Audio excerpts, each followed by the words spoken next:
Okay, let's say your job, your work involves dealing with people on a daily basis or talking with them, and it drains you out. And sometimes you get the feeling that you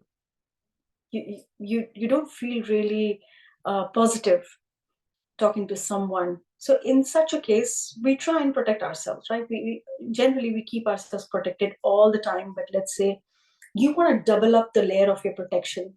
So let's say you're meeting someone in person. We do a regular protection. I've showed two ways, and you can check out the videos. Um, this one, in this one, we do the regular protection, and after that, uh, again, we call the Reiki. Always, we call the Reiki, and at the arm length, we make a big chokure. Then on this side, back side, on my left.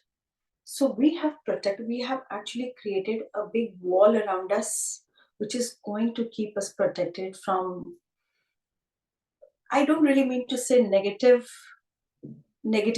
but again, the energies which our energy cannot deal with on daily basis. So it is good to have two protection shields around us when we are dealing with people on daily basis.